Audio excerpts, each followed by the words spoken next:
बिस्मिल्लाहिर्रहमानिर्रहीम। Real analysis में हम सबसे पहले स्टार्ट करेंगे नंबर सिस्टम। तो नंबर सिस्टम में हमें पहले सेट का पता होना चाहिए। A set is an unbounded collection of objects called element or member of set. A set is said to be contain its element. We write A belong to A to denote that A is an element of A.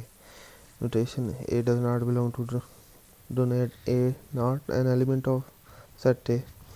There are several types to describe a set. हमारे पास 3 types होती हैं इसकी: descriptive, tabular, set builder notation. ये हमारे पास इनकी example given है। A set that has no element is called empty set or null set denoted by phi. इसकी example है A set with one element is called singleton set. Common error is to be confused the empty set phi with the set phi which is singleton set. ये हमारे पास एक singleton set है और ये phi है। तो ये हमारे पास दो अलग अलग सेट हैं। ये सिंगलटन सेट है, इसमें एक एलिमेंट है फाई, और ये फाई का मतलब है कि इसमें कोई एलिमेंट नहीं है। हमारे पास डिफरेंट सेट्स हैं। नेचुरल नंबर में पता है 1 2 3 4 एंड सो ऑन। जी में हमारे पास तमाम नंबर होते हैं, पॉजिटिव, नेगेटिव और जीरो।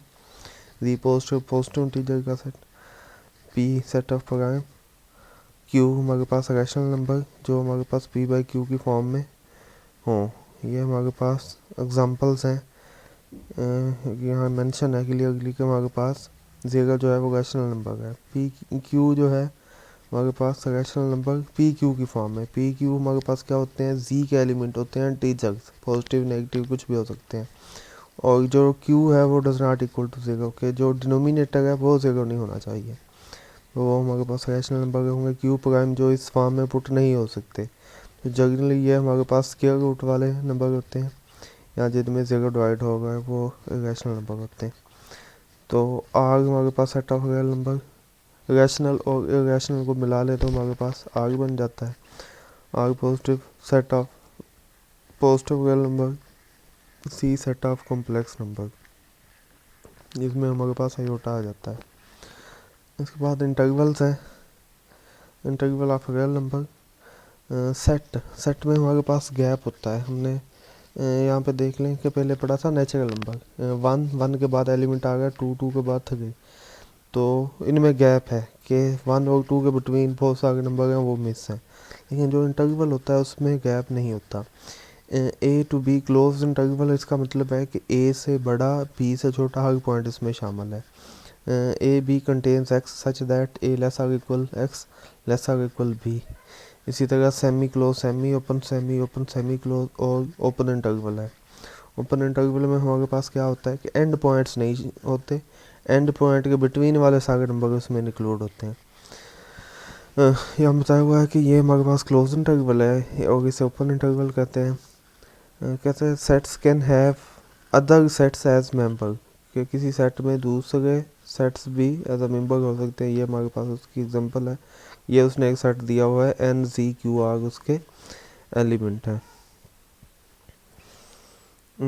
यहाँ पे है सबसेट। हमारे पास 2 सेट। सबसेट कब होते हैं कि जब एक के तमाम एलिमेंट दूसरे में हो। तो यहाँ पे हम लिख लेते हैं कि हमारे पास है जी ए सेट है, फॉर एग्जांपल उसमें है एलिमेंट, हम लिख लेते हैं जी 1 2 है,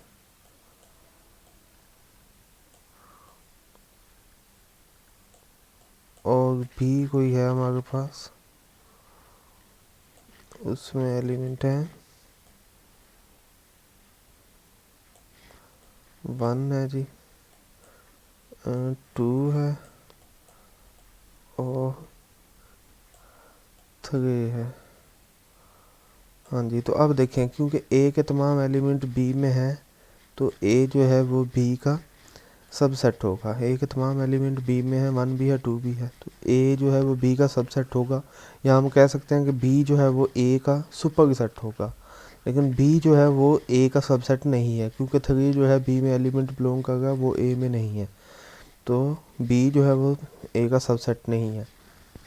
तो इसके अलावा उसने बताया हुआ है कि हमारे पास ए जो है वो बी का प्रॉपर सबसेट है।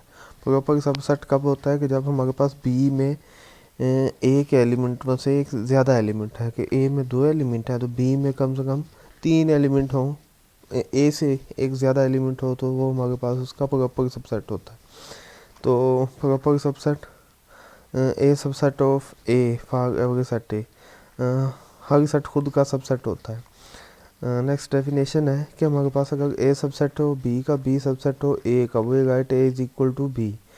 ठीक है कि जब दो सेट से एक दूसरे के सबसेट होंगे तो वो हम उनको इक्वल सेट कहेंगे, अदरवाइज वो इक्वल नहीं होंगे। इसके बाद अडर की डेफिनेशन है, let S be a set and order on set S is a relation defined by less than with the following 2 properties. कि अगर हमारे पास कोई सेट इन 2 प्रॉपर्टीज को सेटिस्फाई करे तो हम कहेंगे कि वो हमारे पास ऑर्डर्ड सेट है। कि कहता है कि 2 एलिमेंट हो एस के, x belongs to S, y belong to S, one and only one of the statement x less than y, x is equal to y, y less than x. कि हमारे पास कोई से भी 2 एलिमेंट के लिए इसे ट्राइकोटोमो प्रॉपर्टी भी कहते हैं। ट्राइकोटोमो प्रॉपर्टी क्या होती है कि कोई से भी 2 एलिमेंट के लिए या एक एलिमेंट दूसरे से बड़ा होना चाहिए या एक एलिमेंट दूसरे से लेस होना चाहिए या वो दोनों इक्वल होने चाहिए। तो वही बात है कि पहली फर्स्ट में हमारे पास ट्राइकोटोमो प्रॉपर्टी सेटिस्फाई होनी चाहिए, ये कहता है ट्रू होनी चाहिए। सेकंड है कि x y z belongs to S, if 3 element हैं एस के कोई, अगर S x less than S y है, वाई लेस देन जी है तो हमारे पास एक्स लेस देन जी होना चाहिए। अगर ये 2 प्रॉपर्टी सेटिस्फाई हैं तो the statement x less than y may be read as x is less than y और x is smaller than y और x preceded Y. It is often convenient to write y greater than x in place of x less than y. तो हम कहेंगे कि हमारे पास set जो है वो हमारे पास ऑर्डर्ड सेट है। N ordered set is a set S in which N order is defined. ठीक है कि अगर हमारे पास किसी सेट एस पे जो ऑर्डर था वो डिफाइन होता है, ऑर्डर की 2 कंडीशन जो थी वो डिफाइन हो तो वो हमारे पास ऑर्डर्ड सेट होता है। फॉर एग्जांपल कहता है Q is an ordered set if r less than s is defined to mean that r less than s हम किस तरह से डिफाइन करेंगे, that s minus r is a positive real number. देखें r जो है वो लेस है एस से, एस ग्रेटर है, तो ग्रेटर एलिमेंट से जब लेस एलिमेंट माइनस करेंगे तो वो सारी बात है हमारे पास पॉजिटिव रैशनल नंबर बनेगा। इसी तरह डेफिनेशन है कि a field is a set F with 2 operation called addition and multiplication which satisfy the following so called field axiom A M and D. अच्छा जी हमारे पास फील्ड कोई सेट जो है वो हमारे पास फील्ड होगा कब, जब वो इसकी 11 प्रॉपर्टीज़ होती हैं। अंडर एडिशन और मल्टीप्लिकेशन की हमारे पास 11 प्रॉपर्टीज़ होती हैं। डिस्ट्रीब्यूटिव लॉ, अंडर एडिशन हमारे पास अबेलियन का ग्रुप, अंडर मल्टीप्लिकेशन अबेलियन का ग्रुप। तो डिस्ट्रीब्यूटिव लॉ क्या होता है कि हमारे पास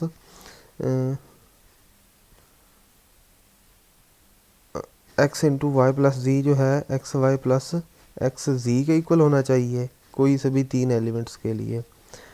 नेक्स्ट है एक्सियम ऑफ एडिशन, एडिशन की 5 प्रॉपर्टीज़ के हमारे पास x belongs to F, y belong to F, then उनका सम जो है वो एफ में होना चाहिए, कमोटेटिव लॉ होल्ड करना चाहिए, एसोसिएटिव लॉ होल्ड करना चाहिए with respect to addition. Additive identity जो है वो हमारे पास होनी चाहिए एफ में, एडिटिव आइडेंटिटी हमारे पास 0 होती है। तो टू एवरी हमारे पास एडिटिव इनवर्स होना चाहिए एफ के ईच एलिमेंट का। अगर हमारे पास एक्स जो है एफ में है तो उसके करस्पॉन्ड नेगेटिव एक्स भी हमारे पास एफ में होना चाहिए। एक्सियम्स ऑफ मल्टीप्लिकेशन में भी वही 5 प्रॉपर्टीज़ हैं कि हमारे पास 2 एलिमेंट्स के लिए उनका प्रोडक्ट भी एफ में होना चाहिए।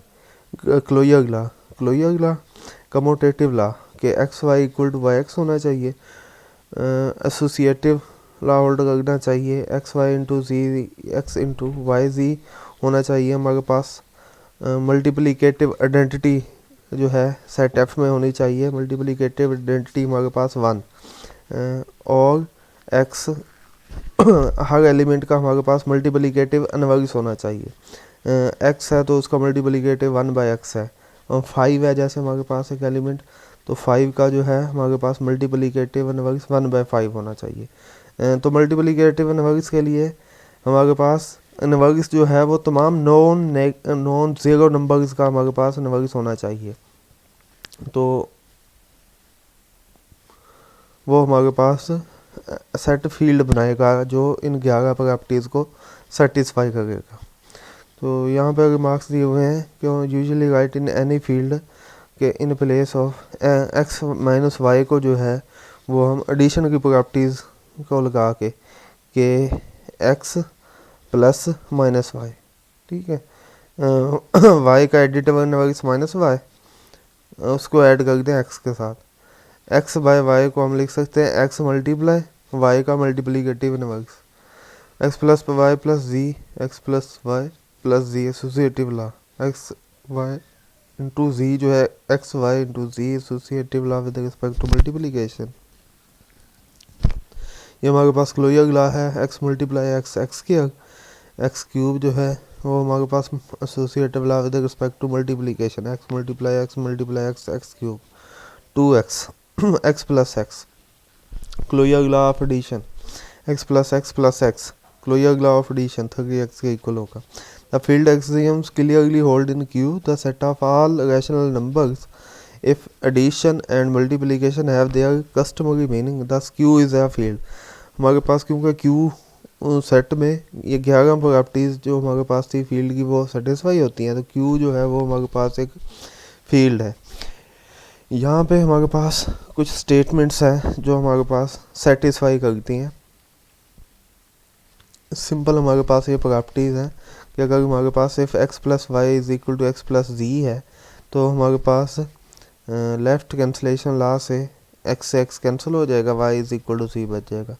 If x plus y is equal to x है तो इसका क्या मतलब है कि हमारे पास वाई जो है वो किसके इक्वल होगा, यहाँ पे 0 के इक्वल है। X plus y equal to 0 है, इसका क्या मतलब है, y equal to minus x है, माइनस इंटू माइनस एक्स जो है वो प्लस एक्स के इक्वल होगा। सिमिलरली ये मल्टीप्लिकेशन की कुछ प्रॉपर्टीज़ हैं, अगर हमारे पास एक्स नॉन ज़ीरो है तो x y is equal to x z है, तो इसका क्या मतलब है कि हमारे पास y is equal to z होगा।